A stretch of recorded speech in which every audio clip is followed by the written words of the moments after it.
खर्चा पानी कहाँ से निकलता है कि भाई छात्र नेताओं का एक ही काम रह गया है, तोड़फोड़ करना। रवि भैया को कैसे देखते हैं आप? मैं जितनी शांतिपूर्वक मैं कॉलेज प्रशासन से बात करता हूँ उतनी शांतिपूर्वक शायद ही कोई दूसरा छात्र नेता करता होगा। कॉलेज में जाना, हवाबाजी करना, रील बनाना और सोशल मीडिया पर डाल देना। उस समय में क्या, उस परिस्थिति में क्या हो जाता है वो हमें पता नहीं रहता। अभी छात्र नेताओं का भी मजाक उड़ाने लगे हैं। ये क्लियर हो जाए कि आप राहुल गांधी जी को आदर्श मानते हैं कि जीतू पटवारी जी को आदर्श मानते हैं? सरकार तो वो भी नहीं बना पा। जी नमस्कार, मेरा नाम कृष्णपाल राठौर है। आज के जो मेहमान हैं किसी परिचय का मोहताज नहीं है। आपके मोबाइल की स्क्रीन पर कभी ना कभी तो आपने देखा होगा। नाम है अमन पटवारी। और अमन पटवारी जी का आज जो है पॉडकास्ट है हमारे साथ। सबसे पहले अमन भैया आपका बहुत बहुत स्वागत है। जी बहुत बहुत धन्यवाद। अमन भैया इसलिए बोला है क्योंकि मैं आपको वैसे अगर देखूं तो लोग आपको छात्र नेता बोलते हैं। मैं चाहता हूं कि लोग आपको छात्र सेवक बोले, क्योंकि जब हम हमारी जेब से खर्च करते हैं, जब हमारी जेब से हम खर्चा लगा करके किसी कॉलेज में जाते हैं, पूरी टीम आपको भी लगती होगी, गाड़ियों का खर्चा लगता होगा, वो तमाम सारी चीजें लगती होगी, तो वो एक तरह की सेवा है। कोई सरकार आपको तनख्वाह नहीं देती है, तो मैं आपको छात्र सेवक बोलूंगा। और दूसरी बात कि हमारा जो कनेक्शन है वो स्क्रीन से जुड़ा हुआ था, आज आपको रूबरू देख रहा हूं। तो अमन भाई, पहला सवाल आपसे यही है कि इतना कुछ होता है ऑफ स्क्रीन पर तो सब लोग देखते हैं, ऑफ स्क्रीन इतना कुछ होता है, खर्चा पानी कहाँ से निकलता है? मैं एक साधारण परिवार से हूँ। मेरे पिताजी किसान हैं और इतना कुछ खर्चा में बड़ी बड़ी गाड़ियों से नहीं जाता। जहाँ जरूरत पड़ती है वहां बड़ी गाड़ी से जाता हूँ, वरना बाइक से चले जाता हूँ, टू व्हीलर से चला जाता हूँ या लिफ्ट लेके चला जाता हूँ। लेकिन जहाँ जरूरत पड़ती है अपना कुछ भी लगाकर, दोस्त रहते हैं वो मदद कर देते हैं। जैसा अभी आपने बोला कि भाई रहते हैं, तो मेरे भी भाई हैं, वो मेरी मदद करते रहते हैं। मतलब ये है कि खुद का कोई इतना जो खर्चा है सरकार कोई मदद करती है नहीं, छात्र नेताओं की या छात्र के हित में जो काम करते हैं उनकी? सरकार मदद के रूप में एफआईआर जरूर करती है। कितनी एफआईआर हो चुकी है आप पर? शायद 3 या 4। 3 या 4 गिरफ्तारी हुई? जेल जाकर आया हूँ। कितने दिनों तक? 2 दिन और 2 रात। 2 दिन और 2 रात। थोड़ा सा मैं चाहता हूँ कि थोड़ा वो, खैर दुश्मन को भी ना मिले जेल तो, लेकिन हमने तो आपको भाई बोला है, लेकिन फिर भी जो आपकी जिंदगी को इजी समझते हैं, आसान समझते हैं, उनको थोड़ा सा जेल का एक्सपीरियंस आप शेयर कीजिए कि कैसे एफआईआर होती है, कैसे आपको जेल ले जाया जाता है, कैसे आपको घर से उठाया जाता है। मैं चाहता हूं कि थोड़ा डिटेल में आप बताइए। हमारे देश में हमारे पूर्वज जब देश की आजादी की लड़ाई लड़ रहे थे, तब उनको भी न्याय के लिए, न्याय की बात करते हुए और प्रशासन के खिलाफ उन्होंने लड़ाई लड़ी थी, तो उसके परिणाम स्वरूप उनको जेल जाना पड़ा था। इसी के लिए जेल 2 तरह के होते हैं। एक तो आप राजनीतिक प्रदर्शन, आंदोलन के माध्यम से आप पर एफआईआर होती है, तब आप एक जेल जाते हो, और दूसरा जब आप अपराध करते हो। तो अपराध की श्रेणी में मैं नहीं आता हूँ, मैं आंदोलन प्रदर्शन की श्रेणी में आता हूँ। तो उस श्रेणी में मैं जेल गया था, और अपराध की श्रेणी में किसी को भी जेल नहीं जाना चाहिए। ज्यादा से युवाओं को तो किसी को भी नहीं जाना चाहिए। बिल्कुल। कैसा एक्सपीरियंस रहा था इसमें? क्या मामला रहता है? मतलब हमने तो कभी जेल देखी नहीं, हालांकि पत्रकारिता खुलेआम कर रहे हैं, फिर भी जेल का मुंह नहीं देखना पड़ा। तो हमारे भाई से हम पूछ रहे हैं कि आपका कैसा एक्सपीरियंस था जेल के दौरान? क्या आपको वही 2 दिनों तक, मतलब जैसे लोकर में, मेरे कुछ दोस्त भी गए हैं जेल जो समाज हित में काम कर रहे हैं, तो उनको लोकर में कपड़े उतार कर सुलाया जाता है, वो तमाम सारी चीजें होती है। तो आपके साथ वैसा कुछ हुआ था? जेल का 2 दिन में मुझे इतना तो एक्सपीरियंस नहीं हुआ, लेकिन जेल को सुधार गृह के रूप में देख सकते हैं। हाँ। अगर किसी से गलती से अपराध हो जाए और उसे वहां जाना पड़े, तो फिर वहां वो सुधार गृह के रूप में वहां बहुत सारी चीजें सीखने को मिलती है, मेरा ऐसा मानना है। लेकिन कोई हत्या करके जाता है या उसकी उम्र कैद रहती है, उतना एक्सपीरियंस मुझे नहीं है। लेकिन 2 दिन का, जिसे सुधार गृह के रूप में हम जेल को देख सकते हैं, और जो कि है बिल्कुल सुधार गृह में। तो अमन भैया, जैसे अपराध तो अपराध होता है, जैसे आप छात्र राजनीति में उतरे हैं, आप छात्र नेता कहे जाते हैं, तो कई सारे लोग ये भी आप पर आरोप लगाते हैं कि भाई छात्र नेताओं का एक ही काम रह गया है, तोड़फोड़ करना, कॉलेज में जाना, हवाबाजी करना, रील बनाना और सोशल मीडिया पर डाल देना। आप इससे इत्तेफाक रखते हैं? इत्तेफाक तब रहता है जब वो घर में बैठे या ऐसा उसका परिणाम ना हो, रिजल्ट ना निकले। लेकिन जो मैंने किया उसका तो रिजल्ट निकलता है, फिर परिणाम भी आता है, फिर सुधार भी होते हैं। मैं जितनी शांतिपूर्वक मैं कॉलेज प्रशासन से बात करता हूँ, उतनी शांतिपूर्वक शायद ही कोई दूसरा छात्र नेता करता होगा। और इतने साल हो गए मुझे छात्रों के लिए काम करते करते, मैंने आज तक अपने मुंह से अपने आप को ना नेता बोला ना छात्र नेता बोला। मैं सिर्फ अपने लड़ाई लड़के छात्रों की मदद करता हूँ, इसके माध्यम से छात्रों की मदद करता हूँ। लेकिन आज तक मैंने कभी भी खुद को नेता नहीं बोला है, खुद को छात्र नेता नहीं बोला। हमने आपको छात्र सेवक बोला है शुरुआत में कि हम आपको छात्र नेता मानते ही नहीं है अमन भाई, लेकिन फिर भी जो गैर कानूनी काम है वो तो गैर कानूनी है, आप भी मानते होंगे। तो जो आपने अटल बिहारी वाजपेयी कॉलेज में किया कि भाई घास फूस भर दिया वहां पर जाकर, और सबसे बड़ी चीज ये कि वहां पर तोड़फोड़ भी करने के आपके ऊपर आरोप लगे, कुछ लोगों के ऊपर एफआईआर भी हुई। तो ये करना चाहिए आज के युग में? ये करना नहीं चाहिए, लेकिन ये जब वो समय रहता है, उस समय में क्या, उस परिस्थिति में क्या हो जाता है वो हमें पता नहीं रहता। ये सब करते करते हो जाता है। मैंने शांतिपूर्वक, इससे पहले कि अगर आप वीडियो देखोगे तो उसमें मैंने शांतिपूर्वक पीले चावल ले जाकर उनसे रिक्वेस्ट की कि ये सब समस्याओं का समाधान करो। शांतिपूर्वक बैठ के, घुटनों के बल बैठ के मैंने उनसे आग्रह किया है कि ये समाधान कर दो, ज्ञापन देकर लिखित में, 10 बार ज्ञापन देकर लिखित में। अगर उसके बाद परिणाम ना निकले तो फिर ये तरीका मैंने शांतिपूर्वक ही अपनाने जा रहा था। लेकिन गेट बंद कर देना, ताला लगा देना, और फिर वो परिस्थिति निर्मित हो गई। लेकिन मेरी ऐसी कोई भी मंशा नहीं थी, और मैंने आज तक, मेरा आप इतिहास देख लेना, मेरा ना कभी कहीं तोड़फोड़ करी मैंने, ना कभी किसी से तू तड़ाके से बात करी। सम्मान पूर्वक, और शिक्षक गुरु है, गुरु के पैर धो के पियो तो कम है। मैंने आज तक किसी भी शिक्षक का अपमान नहीं किया। अगर आप पर्सनली किसी भी शिक्षक से जाके मिलोगे तो वो ये नहीं कह सकता कि अमन ने मेरा अपमान किया। मतलब कुल मिलाकर ये है कि आप भी इसको गलत मानते हैं? गलत है, तोड़फोड़ करना गलत है। सरकारी संपत्ति हो, प्राइवेट संपत्ति हो, इस पर तोड़फोड़ करना गलत है। आपके ऊपर भंवरकुआ थाने में केस भी दर्ज हुआ था या आपके साथियों के ऊपर? मेरे खुद के ऊपर केस दर्ज। तो उसमें गिरफ्तारी हुई थी? एफआईआर हुई थी, फिर उसकी प्रोसेस रहती है जो कोर्ट में होती है, वो सब हुआ था। अमन भैया, मैं एक छोटा सा सवाल मेरे दिल का है ये, कि कई बार क्या होता है कि आपने जैसा बोला कि जैसी परिस्थिति रहती है वैसा का वैसा ही सिचुएशन के हिसाब से हम एक्शन लेते हैं। कई बार ग्राउंड रिपोर्टिंग के दौरान हमारे साथ भी होता है।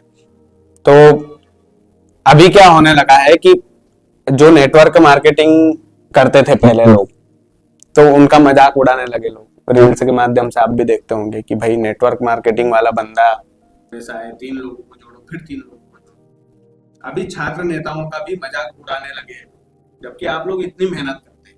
मैं जानता हूं कि कितनी मेहनत लगती है कि आप लोग इतने धरातल पर जाकर धरातल वाले सवाल पूछते हैं, छात्रों के हक में सवाल पूछते हैं, लेकिन फिर भी कई सारे लोग उसका उपहास उड़ाते हैं सोशल मीडिया के माध्यम से। तो आपको दुख होता है अमन भैया उस चीज का? नहीं, मुझे बिल्कुल दुख नहीं होता, लेकिन आजकल छात्र राजनीति को ट्रेंड बना दिया है। मतलब हर कोई चाहता है, ये मैं इसको पॉजिटिव लेता हूँ, क्योंकि हर कॉलेज में अगर छात्र नेता आ जाएंगे तो फिर कोई भी प्रशासन या कोई भी जिम्मेदार इंसान ऐसी कोई गलती नहीं करेगा। उनके अंदर डर रहेगा कि अगर कुछ हुआ तो ये आ जाएंगे और फिर सवाल पूछेंगे। लेकिन अगर कोई मजाक उड़ाता है रील के माध्यम से और ये उससे, तो ये उनका अपना काम है। उनको भी तो फिर उस पे व्यूज मिलते हैं। नहीं, व्यूज मिलते हैं, लेकिन फिर भी थोड़ा दुख होता है कि यार हमारे प्रोफेशन का मजाक बना रहा है। छात्र नेता के वजह से किसी दूसरे कॉमेडी करने वाले का घर चलता हो या फायदा होता हो तो अच्छी बात है, इसमें इसको नेगेटिव नहीं लेना चाहिए। हर चीज में पॉजिटिविटी देखते हैं आप? जी बिल्कुल बराबर तरीके से। जी अमन भैया, एक और मेरा मन का ही सवाल था। कई सारे लोग ये भी बोलते हैं कि जैसे जीतू पटवारी और आपका कनेक्शन है, आपने कई सारे इंटरव्यू में इस बात का जवाब दिया है कि मैं जीतू पटवारी का बेटा नहीं हूं, मैं उनको फॉलो करता हूं। जीतू पटवारी राहुल गांधी जी को फॉलो करते हैं। हम ये चाहते हैं कि ये क्लियर हो जाए कि आप राहुल गांधी जी को आदर्श मानते हैं कि जीतू पटवारी जी को आदर्श मानते हैं। दोनों अपनी अपनी जगह आदर्श है। तो सबसे मैं कुछ न कुछ सीखता हूँ, उनको आत्मसात करता हूँ, और दोनों एक ही काम कर रहे हैं, न्याय के लिए लड़ रहे हैं, सच्चाई के लिए लड़ रहे हैं, सच के लिए लड़ रहे हैं। तो इसमें गलत क्या है? दोनों एक जैसा ही काम कर रहे हैं, एक मध्य प्रदेश में कर रहे हैं और एक देश में कर रहे हैं। सरकार नहीं बना पा रहे, लेकिन सरकार तो वो भी नहीं बना पा रहे थे। हमारे देश को आजादी मिली 200 साल में, तो इसका मतलब ये थोड़ी कि हमारा देश उनके लिए हो गया था, खत्म थोड़ी हो गया था देश। ऐसे ही सरकार भले ही नहीं बन रही हो, लेकिन खत्म थोड़ी हुए, लड़ तो रहे, दिख तो रहे। आप बात तो कर रहे हो, बात करने की आजादी तो है। आप उनके बारे में बात तो कर रहे हो। अगर खत्म हो जाते तो क्या आप बात करते? नहीं, बात क्यों करते? विपक्ष के धाकड़ नेता है, मध्य प्रदेश के धाकड़ नेता है, और कई लोगों के आदर्श है। बिल्कुल, कई लोग फॉलो करते हैं, हम खुद फॉलो करते हैं। सरकार बनेगी, पॉजिटिव परिणाम आएंगे, और आप भी यही चाहते हो, पता है। नहीं, हम नहीं चाहते, ये तो आपने गलत तरीके से लिया। हम बिल्कुल नहीं चाहते, लेकिन हाँ, सरकार की कमियां गिनाना हमारा काम है। सरकार की कमी जब जब हमें लगेगी, तो हम कल से जीतू पटवारी जी मुख्यमंत्री बन गए तो हम तो गिनाएंगे ना भैया कि मुख्यमंत्री जी गलत काम कर रहे हैं, चाहे कोई कितना ही खिलाफ हो जाए। जीतू पटवारी जी मुख्यमंत्री बनकर हमारे कितने ही खिलाफ हो जाए, हमें उससे कोई फर्क नहीं पड़ता है। वो आपके कभी खिलाफ नहीं होंगे, और आपके मन में एक पॉजिटिव उनके लिए शुभकामनाएं है कि वो सीएम बनेंगे। ये तो अच्छी बात है, मैं उनको जरूर बताऊं। 100%। लेकिन वो भी मना करते हैं, अमन भी ऐसे खुद कभी वो भी बोलते हैं कि मुझे कभी सीएम नहीं बनना है, मैं अपने नेताओं को बनाऊं। लेकिन मध्य प्रदेश के लोगों को उनके अंदर संभावना दिखती है, जैसे आपको दिखती है। हाँ, हम तो आम जनता है, हमको दिखती है कि भैया कभी ना कभी विपक्ष भी पक्ष में है जी। एक तरफा रोटी यदि सीखी रहती है तो जल जाती है वो। अच्छा अमन भैया, कई सारी बातें थी आपसे और कई सारे सवाल थे, लेकिन 2-4 सवाल और, आपके पास समय तो है पूरा? अमन भैया, मेरा दिल का यह सवाल है कि कई बार जैसे मैंने खर्चे पानी का आपसे पूछा कि खर्चा पानी कैसे निकालते हो, तो आपने बोला जैसे तुम्हारे भाई है वैसे हमारे भी भाई है, जैसे गाड़ी लेकर आप पहुंचते हो। ऐसा नहीं है कि सभी लग्जरी लाइफ में, ऐसे अलग अलग फील्ड में अलग अलग छात्र नेता काम कर रहे हैं। रवि चौधरी जी जो है वो भी आपकी फील्ड से हैं और काफी बढ़िया काम कर रहे हैं वो, तो रवि भैया को कैसे देखते हैं आप? मेरे बड़े भाई हैं, बड़े भाई की तरह जी। जहां जब मुझे जरूरत पड़ती है मेरे साथ रहते हैं। तो रवि भैया के बाद में आपने इस फील्ड में काम करना शुरू किया था या पहले ही? वो मेरे से 5-6 साल बड़े हैं। वो जब करते थे तब मैं स्कूल में ही था। अच्छा, तो उनको देखते थे आप पहले? हम एक ही गांव के साथ में ही रहते थे। एक ही गांव के साथ में ही रहते हैं। तो आप जीतू पटवारी जी के गांव में ही रहते हैं? जी। तीनों, रवि चौधरी, अमन पटवारी जी, जीतू पटवारी जी, सब साथ में ही? जी। सुधारने में लगे हैं सरकार को, ऐसा? सुधारने में नहीं, गलतियां आईना दिखा रहे। सुधार करवाना जरूरी है। मेरा ही नहीं, हमारा ही नहीं, आपका ही नहीं, हर वोटर का अधिकार है कि वो सरकार की गलतियों को सुधारे और उनको आईना दिखाए। तो ये तो सबका काम है, करना चाहिए। क्या गलत है? नहीं, बिल्कुल करना चाहिए। अमन भैया, आप बिल्कुल शॉर्ट एंड स्वीट जवाब दे रहे हैं, मेरे लिए सवाल कम पड़ रहे हैं। तो मैं थोड़ा सा ये चाहता हूं कि कई बार क्या होता है कि छात्र नेताओं के साथ भी मारपीट होती है, वाटर कैनन चलाई जाती है, कई बार पुलिस बल जो है वो लाठियां भांज देता है। तो आपको नहीं लगता कि ये छात्रों के साथ जाती है, और केवल एक पर्टिकुलर इंसान क्यों चाहिए छात्रों को? वो भी तो अपनी आवाज उठा सकते हैं, क्योंकि चुनाव तो काफी लंबे समय से नहीं हो रहा। क्या होता है जब सरकार है, सत्ता में है, वो गलतियां कर रही, उनकी गलतियां दिखाने के लिए युवा जाता है, दिखाता है, तो गलतियां जो मुद्दे लेकर जाता है वो सहन नहीं कर पाते। उनको पता है कि ये सच बोल रहे हैं हमारे बारे में, फिर वो पुलिस को भेजते हैं, फिर पुलिस से दबाव बनवाते। पुलिस बोलती है कि बंद कर दो, मत करो, वो नहीं सुनते। क्यों सुने? गलत के खिलाफ बोलना जरूरी है। अगर फिर वो अपनी बात रखते हैं तो फिर पुलिस से प्रेशर बनवाते हैं, सरकार बनवाती है, फिर लाठीचार्ज, वोटर कैनन और वो FIR, फिर ये सब होता है। उसके बाद मानसिक तौर पर दबाव बनता है अमन भाई, जब अपने ऊपर FIR होती है। परिवार वाले भी शुरू में तो टोकते होंगे आपको कि क्यों तेरे को भगत सिंह बनने की पड़ी है क्या, चुपचाप घर में बैठ जा, कई सारी चीजें होती है, कई सारी चीजें प्रैक्टिकल तौर पर होती है, तो परिवार ने आपको क्या कभी नहीं रोका? क्या परिवार हमेशा आपका सपोर्टिव रहा? और क्या आप मानसिक तौर पर दबाव में नहीं आए कि यार अब इस थाने में जाना पड़ेगा? मानसिक तौर पर मुझे अच्छा लगता है कि अगर मैं सच की लड़ाई लड़ रहा हूँ और मेरे ऊपर एफआईआर हो रही है, तो ये भगत सिंह पर भी होती थी, गांधी जी पर भी होती थी। तो मुझे अच्छा लगता है कि अगर गलत के खिलाफ मैं बोल रहा हूँ, मुझे वो देख रहे हैं और मेरे ऊपर एफआईआर करवा रहे हैं, तो ये तो मेरे लिए अच्छा है, मेरे लिए पॉजिटिव है। अगर वो मुझे सुन रहे हैं, देख रहे हैं और मेरे ऊपर फिर केस बनवा रहे हैं, तो ये मेरे लिए अच्छा। और रही बात परिवार की, तो परिवार तन मन धन से मेरे साथ है, मेरे सपोर्ट में। फॉलोअर्स बनने के बाद सपोर्ट में हुए या फिर पहले से ही सपोर्टिव थे? शुरू से ही सपोर्ट में थे। उनको पता है कि हमारा बेटा नशा नहीं करता, गलत आदतें नहीं है, गलत काम नहीं करता, सब पारदर्शिता है मेरे व्यक्तित्व में उनके लिए। तो सबसे बड़ी बात ये परिवार में पारदर्शिता होना जरूरी है, और 100% मेरे व्यक्तित्व में उनके लिए है। नहीं नहीं, बिल्कुल होना भी चाहिए, है हमारा परिवार है। अमन भैया, आज तक किसी इंटरव्यू में शायद ये नहीं पूछा होगा आपसे कि आपकी उम्र क्या है। मैं जानना चाहता हूँ कि आप किस उम्र के युवा है, ताकि युवाओं को ये संदेश मिले कि भैया इस उम्र में भी काम हम युवाओं के लिए कर सकते। मेरी उम्र है 23 साल। 23 साल, भगत सिंह वाली उम्र है आपकी जी। चुनाव लड़ने का सोच रहे हैं? अच्छा, मेन स्ट्रीम जो राजनीति होती है, छात्रों की सेवा करना अलग बात है, लेकिन कभी जीतू भैया ने आपको ये बोला है, जीतू पटवारी जी ने, कि यार हम तेरे को टिकट देंगे, तू तन मन धन से काम कर, यार हम इस विधानसभा से तेरे को लड़ाएंगे, तू मेरा उत्तराधिकारी है, इस तरीके से कुछ आश्वासन दिया है आपको? नहीं, और ये सब दिया भी होगा तो मैं ऑन कैमरा थोड़ी बताऊंगा। अरे हम तो वही पूछने के लिए बैठे हैं आपसे। नहीं, ऐसा कुछ ना कुछ विधानसभा तो फिक्स होगी आपकी। मैं अकेला नहीं हूँ, मेरी तरह कई सारे लोग हैं जो जनता की मदद करते हैं, सेवा करते हैं, उनके लिए लड़ते हैं। तो मैं ऐसा कोई रजिस्टर्ड तो करवा के नहीं आया हूँ कि मैं ही वो करूंगा, लेकिन मौका अगर मुझे मिलेगा तो मैं जरूर करूंगा। नेता बनने के लिए नहीं, लोगों की मदद और सेवा करने के लिए। पक्का? 100%। तो कभी ना कभी तो बोला होगा कुछ छुटपुट बात, मतलब बातों ही बातों में कि यार अमन ठीक है, फैला दे तेल का, तेरा ही टिकट है अगला। नहीं, ऐसा कुछ तो हुआ होगा? नहीं, ऐसा कभी कोई किसी को नहीं बोलते, और बोलते भी होंगे तो वो मीडिया में आके थोड़ी बताएंगे। हमारा काम तो यही है कि हम भैया अगली हेडलाइन छापे कि भैया अमन जो है वो चुनाव लड़ेंगे। मैं चुनाव लड़ूं या नहीं लड़ूं, लेकिन मदद सबकी जरूर करूंगा, पूरा प्रयास करूंगा मदद करने की। विधानसभा लोकसभा पहुंचने की इच्छा है, ये तो बता सकते हो? अभी तक तो नहीं है, अभी तक सोचा नहीं, लेकिन मौका ज्यादा लोगों की मदद कर सकते हो आप वहां पहुंचकर, क्यों नहीं सोचा है? सोचना चाहिए। लेकिन अभी जो उम्र है उसमें तो मेरे ख्याल से कि सीखो, अभी लर्निंग पर हूँ, तो अभी सीख रहा हूँ। नहीं, सभी यही बोलते हैं सीख रहा हूँ, लेकिन आपको कितने लोग फॉलो करते हैं अमन भाई? और युवा नेतृत्व की जरूरत है राजनीति में।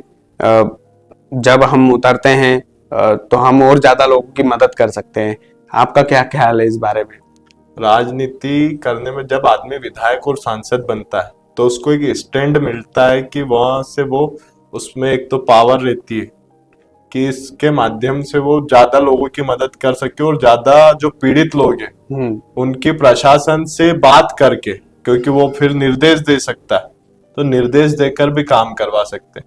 लेकिन जब तक हम, जरूरी थोड़ी कि हर किसी को किसी की मदद करनी होगी तो वो विधायक सांसद ही बनेगा, दूसरे तरीके से भी कर सकते, जैसे आप कर रहे हैं अभी वर्तमान में। हर किसी को करना चाहिए मेरे ख्याल से, लेकिन हर कोई इतना सक्षम नहीं हो पाता है। सक्षम में कोई लखपति या करोड़पति नहीं हूं, मैं बहुत ही मध्यम वर्गीय परिवार से हूं। मेरे पिताजी किसान हैं, कोई आर्थिक रूप से हम बहुत मजबूत या बहुत पैसे वाले नहीं। तो मैं वही जानना चाह रहा था कि कोई अपोजिशन पार्टी वाले आपको फंड करते हैं? कांग्रेस आपको फंड करती है क्या? सीधा सवाल में फेंक रहा हूं। मुझे देखा मैंने कभी कहीं लाखों करोड़ों रुपए खर्चे किए या ध्यान दिए या ऐसा कुछ, लाखों रुपए कहीं देते हुए देखा है? मुझे किसी बड़ी गाड़ी में घूमते हुए देखा आपने? नहीं, मैंने नहीं देखा है, लेकिन होता है ना, छात्र नेता घूमते हैं बड़े होकर। मेरी कोई वीडियो देखी आपने कि आप बड़ी गाड़ी में घूमते हो, या डिफेंडर, फॉर्च्यूनर या ऐसी किसी गाड़ी में देखा आपने? स्कॉर्पियो? नहीं, हमने बिल्कुल नहीं देखा है आपको। मैं आप पर ये आरोप नहीं लगा रहा हूँ, लेकिन जो दूसरे छात्र नेता घूमते हैं। दूसरे छात्र नेता अपनी राजनीति चमकाते हैं, तो क्या उन छात्र नेताओं को विपक्ष जो है फंडिंग करता है, पॉलिटिकल फंडिंग होती है उनके लिए? मुझे इसका आइडिया नहीं, और मेरा किसी भी दूसरे छात्र नेता के लिए बुरा ही नहीं और किसी से कंपटीशन भी नहीं। मैं मेरी अपनी लाइन पर अपना काम कर रहा हूँ। बड़े सुलझे हुए और उलझ ही नहीं रहे हो आप सवालों में। आपका छोटा भाई हूँ, आप नहीं, छोटा भाई थोड़ी, आप बड़े भाई हो हमारे। आपका क्योंकि छोटा भाई कई सारी चीजें हैं। अमन भैया, कई सारी सवाल करने की आपसे इच्छा थी, हर सवाल में आपने बेबाकी से जवाब दिए हैं, और मैं चाहता हूं कि आप खूब आगे बढ़ें। और ठीक है, जब हम सेवा करते हैं, जब हम किसी को बोलते हैं कि आप सेवा कर रहे हो, आप नेता नहीं हो, आप सेवा कर रहे हो, मेरे मन में आपके प्रति वही है। जो भी मेरे मन में किसी की भी प्रति रहता है, मैं बोल देता हूँ। खूब कड़वे सवाल हुए, खूब सारी बातें हुई, उन बातों के लिए आपका धन्यवाद है। और बतंगड़ आपका परिवार है, आप कभी भी आए यहाँ पर। मेरी ओर से बतंगड़ जो शुरू हुआ है, मुझे पूरा आशा और उम्मीद है कि ये सच्ची और अच्छी खबरें बताएंगे, सच्चाई सामने लाएंगे।